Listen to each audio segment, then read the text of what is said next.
పుష్కర స్నానాలకు ఎటువంటి నీటి కొరత లేకుండా ప్రకాశం బ్యారేజీ వద్ద 11.5 అడుగుల నీటి మట్టాన్ని ఉంచినట్లు జలవనరుల శాఖ ఎస్సీ సుగుణాకర్రావు వెల్లడించారు.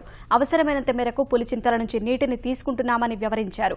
సాగునీటి అవసరాలకు నీటిని తగినంతగా కాల్వల ద్వారా అందిస్తున్నామంటున్న ఎస్సీ సుగుణాకర్రావుతో మా ప్రతినిధి కూర్మరాజు ముఖాముఖి. ఇప్పుడు పుష్కరాల్లో నీరు ప్రధానంగా పైనుంచి రావాల్సి ఉంటుంది.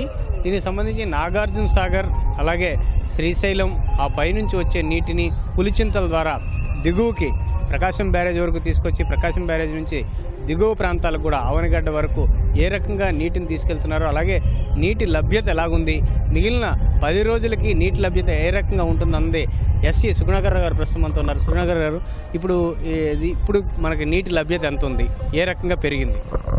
యాక్చువల్గా మేము పుష్కరాలు దృష్టిలో పెట్టుకొని గత 15 రోజుల క్రితమే మేము పులిచింతలో 2.7 టీఎంసీ వాటర్ నిల్వ చేయడం జరిగింది.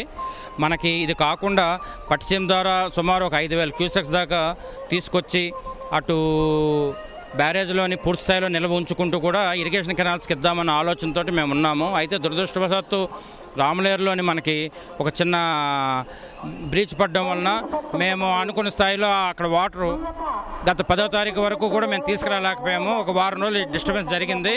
అయితే మా జలవనరుల శాఖ మంత్రి గారి ప్రోద్బలంతో ఎప్పటికప్పుడు శ్రీశైలం నుంచి మానిటరింగ్ చేసుకుంటూ శ్రీశైలంలోని ఇప్పటికే సుమారు 150 టీఎంసీలు దాటి మనకి స్టోరేజ్ ఉండడం వలన ఈ నెల 10వ తారీఖు నుంచి కూడా శ్రీశైలం నుంచి సుమారు 2 టీఎంసీలు పర్ డే చొప్పున సాగర్ తీసుకురావడం జరిగింది. అదేవిధంగా సాగర్ నుంచి కూడా గత 3 రోజుల నుంచి రోజు కూడా 1 నుంచి 1.5 టీఎంసీ చొప్పున రిలీజ్ చేసుకుంటూ కూడా పులిచింతల్లో స్టాక్ పెట్టుకుంటూ పులిచింతల నుంచి మానిటరింగ్ చేసుకొని ప్రతిరోజు సుమారు 0.75 టీఎంసీ వాటర్ తగ్గకుండా ఇక్కడికి తీసుకురావడానికి అన్ని చర్యలు తీసుకోవడం జరిగింది. ఈ సైఫన్స్ ద్వారా సుమారు 100 క్యూసెక్లు వచ్చినట్టుగాను కంటిన్యూ ఫ్లో ద్వారా ఎప్పటికప్పుడు నీట్గా ఉంటూ క్లీన్ వాటర్ పంపిస్తున్నాం. వాటర్ కంటిన్యూ చేస్తూ కిందకు కూడా వదులుతాం.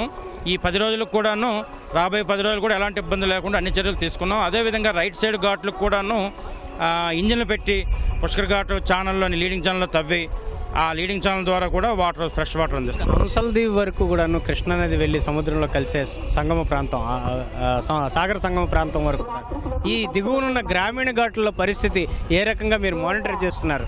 ఇప్పుడు గ్రామీణ ఘాట్లు అంటే మన బ్యారేజ్ సుమారు 90 కిలోమీటర్ల వరకు హంసల్దీవి లెంగ్త్ ఉంటుంది.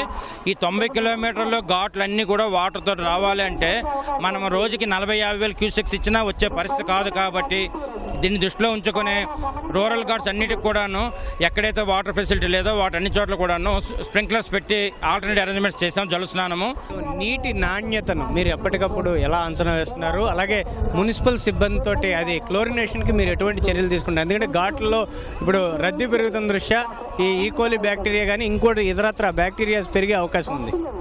జనరల్గా ఈ వాటర్లో మినిమం బ్యాక్టీరియా అనేది ఎక్కడైనా ఉంటుంది. అయితే అవి హానికరం కలిగించేవి కావు అనేది మా ఉద్దేశం.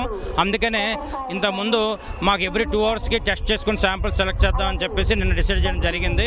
ఈరోజు మున్సిపాలిటీ అథారిటీలు ఎవ్రీ 1 అవర్కి శాంపుల్ తీసుకొని టెస్ట్ చేసుకున్నారు. వాటర్ అయితే మాత్రం ఫ్రెష్ వాటరే ఇస్తున్నాం. ఎందుకంటే మీరు వాటర్ కలర్ కూడా చూస్తున్నారు కదా, ఈ వాటర్ అయితే మాత్రం ఎలాంటి ఇబ్బంది లేదు. ధన్యవాదాలు.